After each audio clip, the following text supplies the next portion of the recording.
श्री राम 39 सर्ग। हनुमान जी के समझाने से सुग्रीव का नील को वानर सैनिकों को एकत्र करने का आदेश देना। पवन कुमार हनुमान शास्त्र के निश्चित सिद्धांत को जानने वाले थे। क्या करना चाहिए और क्या नहीं, इन सभी बातों का उन्हें यथार्थ ज्ञान था। किस समय किस विशेष धर्म का पालन करना चाहिए, इसको भी वे ठीक ठीक समझते थे। उन्हें बातचीत करने की कला का भी अच्छा ज्ञान था। उन्होंने देखा आकाश निर्मल हो गया है। अब उसमें न तो बिजली चमकती है और न बादल ही दिखाई देते हैं। अंतरिक्ष में सब ओर सारस उड़ रहे हैं और उनकी बोली सुनाई देती है। चंद्रोदय होने पर आकाश ऐसा जान पड़ता है मानो उस पर श्वेत चंदन सदृश रमणीय चांदनी का लेप चढ़ा दिया गया हो। सुग्रीव का प्रयोजन सिद्ध हो जाने के कारण अब वे धर्म और अर्थ के संग्रह में शिथिलता दिखाने लगे हैं। असाधु पुरुषों के मार्ग मतलब काम सेवन का ही अधिक आश्रय ले रहे हैं। एकांत में ही जहां स्त्रियों के संग में कोई बाधा न पड़े उनका मन लगता है। उनका काम पूरा हो गया है, उनके अभीष्ट प्रयोजन की सिद्धि हो चुकी है। अब वे सदा युवती स्त्रियों के साथ क्रीड़ा विलास में ही लगे रहते हैं। उन्होंने अपने सारे अभिलषित मनोरथों को प्राप्त कर लिया है। अपनी मनोवांछित पत्नी रुमा तथा अभीष्ट सुंदरी तारा को भी प्राप्त करके अब वे कृतकृत्य एवं निश्चिंत होकर दिन रात भोग विलास में लगे रहते हैं। जैसे देवराज इंद्र गंधर्वों और अप्सराओं के समुदाय के साथ क्रीड़ा में तत्पर रहते हैं, उसी प्रकार सुग्रीव भी अपने मंत्रियों पर राज्य कार्य का भार रखकर क्रीड़ा विहार में तत्पर हैं। मंत्रियों के कार्यों की देखभाल वे कभी नहीं करते हैं।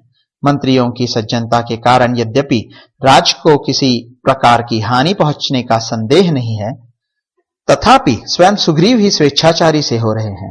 यह सब सोचकर हनुमान जी वानर राज सुग्रीव के पास गए और उन्हें युक्ति युक्त विविध एवं मनोरम वचनों के द्वारा प्रसन्न करके बातचीत का मर्म समझने वाले उन सुग्रीव से हित कर सत्य, लाभदायक, साम, धर्म और अर्थ नीति से युक्त शास्त्र विश्वासी पुरुषों के सदृढ़ निश्चय से संपन्न तथा प्रेम और प्रसन्नता से भरे वचन बोले।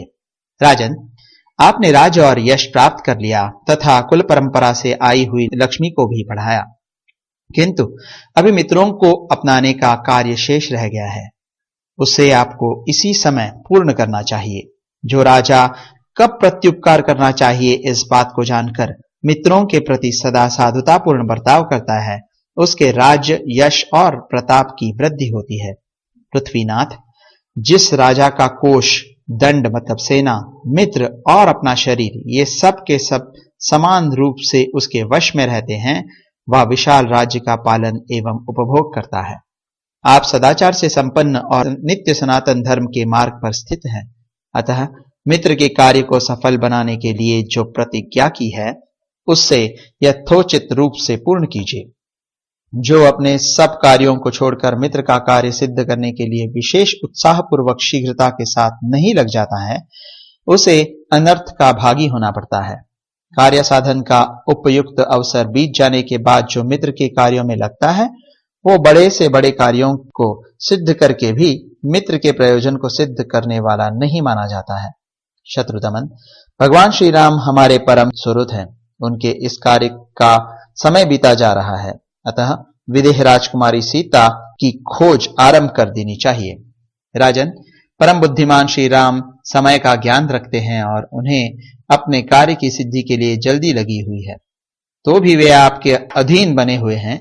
संकोचवश आपसे नहीं कहते कि मेरे कार्य का समय बीत रहा है। वानरराज, भगवान श्री राम चिरकाल तक मित्रता निभाने वाले हैं। वे आपके समृद्धशाली कुल के अभ्युदय के हेतु है। उनका प्रभाव अतुलनीय है। वे गुणों में अपना शान ही नहीं रखते हैं। अब आप उनका कार्य सिद्ध कीजिए, क्योंकि उन्होंने आपका काम पहले ही सिद्ध कर दिया है। आप प्रधान प्रधान वानरों को इस कार्य के लिए आज्ञा दीजिए।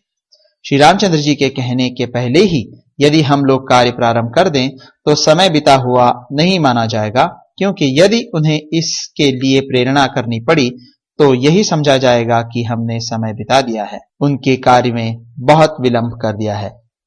वानरराज, जिसने आपका कोई उपकार नहीं किया हो उसका कार्य भी आप सिद्ध करने वाले हैं। फिर जिन्होंने वाली का वध तथा राज्य प्रदान करके आपका उपकार किया है, उनका कार्य आप शीघ्र सिद्ध करें, इसके लिए तो कहना ही क्या है। वानर और भालू समुदाय के स्वामी सुग्रीव, आप शक्तिमान और अत्यंत पराक्रमी हैं, फिर भी दशरथ नंदन श्री राम का प्रिय कार्य करने के लिए वानरों को आज्ञा देने में क्यों विलंब करते हैं? इसमें संदेह नहीं कि दशरथ कुमार भगवान श्री राम अपने बाणों से समस्त देवताओं, असुरों और बड़े बड़े नागों को भी अपने वश में कर सकते हैं। तथापि आपने जो उनके कार्य को सिद्ध करने की प्रतिज्ञा की है, उसी की वे राह देख रहे हैं। उन्हें आपके लिए वाली के प्राण तक लेने में हिचक नहीं हुई। वे आपका बहुत बड़ा प्रिय कार्य कर चुके हैं। अतः अब हम लोग उनकी पत्नी विदेह कुमारी सीता का इस भूतल पर और आकाश में भी पता लगावें। देवता, दानव, गंधर्व, असुर, मरुदगण तथा यक्ष भी श्री राम को भय नहीं पहुंचा सकते, फिर राक्षसों की तो बिसात ही क्या है। वानरराज, ऐसे शक्तिशाली तथा पहले ही उपकार करने वाले भगवान श्री राम का प्रिय कार्य आपको अपनी सारी शक्ति लगाकर करना चाहिए। कपीश्वर, आपकी आज्ञा हो जाए तो जल में, थल में, नीचे मतलब पाताल में तथा ऊपर आकाश में कहीं भी हम लोगों की गति रुक नहीं सकती। निष्पाप कपिराज, अतः आप आज्ञा दीजिए कि कौन कहां से आपकी किस आज्ञा का पालन करने के लिए उद्योग करे। आपके अधीन करोड़ों से भी अधिक ऐसे वानर मौजूद हैं जिन्हें कोई परास्त नहीं कर सकता। सुग्रीव सत्वगुण से संपन्न थे। उन्होंने हनुमान जी के द्वारा ठीक समय पर अच्छे ढंग से कही हुई उपर्युक्त बातें सुनकर भगवान श्री राम का कार्य सिद्ध करने के लिए अत्यंत उत्तम निश्चय किया। वे परम बुद्धिमान थे, अतः नित्य उद्यमशील नील नामक वानर को उन्होंने समस्त दिशाओं से संपूर्ण वानर सेनाओं को एकत्र करने के लिए आज्ञा दी और कहा, तुम ऐसा प्रयत्न करो जिससे मेरी सारी सेना यहाँ इकट्ठी हो जाए और सभी यूथपति अपनी सेना एवं सेनापतियों के साथ अविलंब उपस्थित हो जाएं।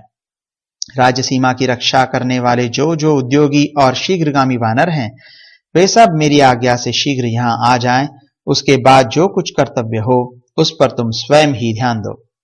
जो वानर 15 दिनों के बाद यहाँ पहुंचेगा उसे प्राणांत दंड दिया जाएगा। इसमें कोई अन्यथा विचार नहीं करना चाहिए। यह मेरी निश्चित आज्ञा है। इसके अनुसार इस व्यवस्था का अधिकार लेकर अंगद के साथ तुम स्वयं बड़े बूढ़े वानरों के पास जाओ।